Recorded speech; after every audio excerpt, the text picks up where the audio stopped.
Sagittarius, welcome to your weekly sidereal forecast from May 25th through the 31st. My name is Athen. So this week is an important week. We've got the third quarter phase going into the gibbous phase of the lunar cycle. So the energies are building up. They're getting higher this week from the new beginnings that we started perhaps about a week or two ago. And so all that is being activated by the sixth house, where you have the stellium, the Sun, Mercury, and Mars all here going to be conjuncting each other. Mercury is going to be conjuncting all of them throughout the week. Excuse me. So there's this reflection, this rethinking in the realm of the day-to-day activities with the health, the routine, and even because Mercury rules your seventh house with relationships and career things as well right now at the moment. So that's going to be the emphasis. But while that's happening, that energy of your sixth is being squared up by Neptune, which has been in your third. So right here with Neptune in your third, it's been this whole process for many years of you guys speaking spirituality or speaking from the heart, speaking from presence and learning to trust and flow with your mind, what you're thinking about, what's going on in the daily environment, and again, what you're communicating. So that flow and trust is going to be supporting you this weekend when you consciously and constructively bring it into what you're involved with, especially in the day-to-day activity. So while things are going on, this can be a very busy time for some of you with all this activity in the sixth house of daily activities. It's so important for you to have that presence and that trust in how everything's unfolding and not hold on too tight to how things have to be and how things are unfolding on the daily level, because there's things shifting, and Neptune's showing us that there's an element of trust and flow we have to have, and depending on how resistant we are to that will determine how uncomfortable it feels. But if we're willing to, then it can be very constructive, and it'll be through that flow and the process of flowing down the river that we end up in the right place, or we end up where everything's happening and it's happening in that divine timing, and it's very supportive. So that's what we want to do. That's how we want to be consciously oriented this week, especially for you involving the sixth house matters. Now, real quickly, Mars rules your 12th, so this is a spiritual. I think there's a spiritual connotation. I think you guys have been learning about the spiritual side of the day-to-day activities. I think also expressing yourself very real, with refinement. I think you guys are learning to create and refine things very constructively as well.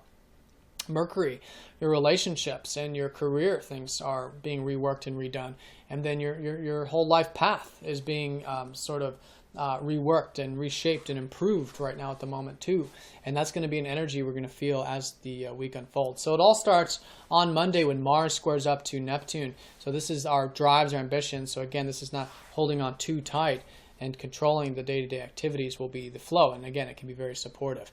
Now, Monday and Tuesday, Venus squares up to Uranus. So I think you guys have had the opportunity to connect to your one-on-one relationships and partnerships and things of that nature. So that's continuing to be very supportive for you with Venus here.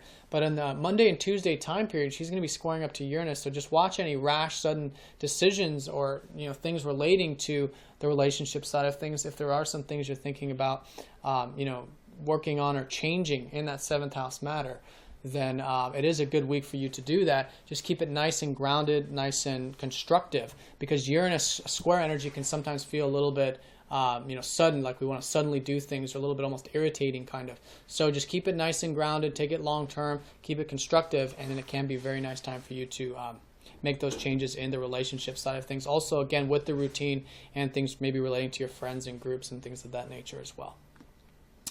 Now, on Tuesday and Wednesday, that Mercury is going to go over Mars in the sixth house, so there is some understanding and reworking in the things relating to your drives, your ambitions, your self-expression during that time.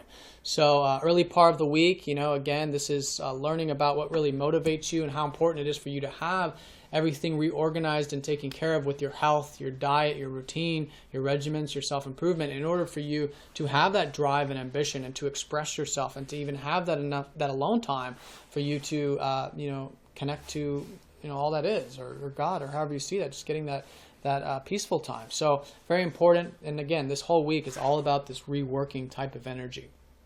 Wednesday and Thursday, Venus trines up to Chiron. So there is support coming in from the communicative everyday experiences here. So I think all in all, I think Wednesday and Thursday, I think you'll find that very healing in the relationship side of things from the third house, which is very nice. And that'll be through having that, again, spiritual, open, and compassionate communications, I feel like, with the relationships in particular and the day-to-day activities. Now, Wednesday through Saturday, Mercury retrograde will be squaring up to that Neptune. So this is the whole second half of the week here with Mercury. And this is where Mercury likes to figure things out, likes to understand things. But Neptune is saying, look, we can't really, there's larger things, there's more that we can't see just from the rational mind. So it's very important, especially the second half, we turn down that sort of rational faculty on things for you involving the day-to-day activities. And it'll be in that way that that flow will come in. So I really want to emphasize that. I'm talking a lot about this Neptune because there's a lot of this energy involving that, and that's specifically relating to the thoughts and communications and also relationships and career things for the second half of the week for you. So I think you're reworking and redoing a lot of those things as well. Now, over the weekend, we have the Sun conjuncting over that Mercury. So here, learning about life path. I think there are some things you're learning about philosophy, self-expression, things of that nature. And that's going to be very supportive for you over the weekend. I say supportive because while it is important to trust and flow, that energy is going to be trining up to the North Node, which is all about this life path this year, which is about the career. So you guys have this flow this whole year, whether you're feeling this personally or not, because it's not a personal planet. It's just an opening and a gateway, the North Node is. So it's all towards your career, your work, your life path. Your life legacy, the things that you take from your life path and bring out into and share with the world constructively. So all of that stuff, usually career for most of you, has been in flow, and there's an opening there. And I think all those things will be supportive over the weekend. And I think you'll find that supporting your routine and the day-to-day activities with all that stuff you're involved with there. So all in all, Sagittarius, I think this week is certainly highlighting the day-to-day, the routine, so bringing in that Neptune energy into it, the compassion, even with the relationship side of things too. I think you'll find that very healing. Then over the weekend, I would think about or reflect on the big picture stuff, the legacy, and the support towards the work and things like that, because that's going to be a very supportive energy for you. But it's coming about through all the stuff you're learning about the routine, the health, and all those things. So Sagittarius, have a nice week. If you guys have any questions, please let me know. If you're new to this form of astrology, do check out masteringthezodiac.com, or if you'd like a personal session, and I will see you all next time. Take care.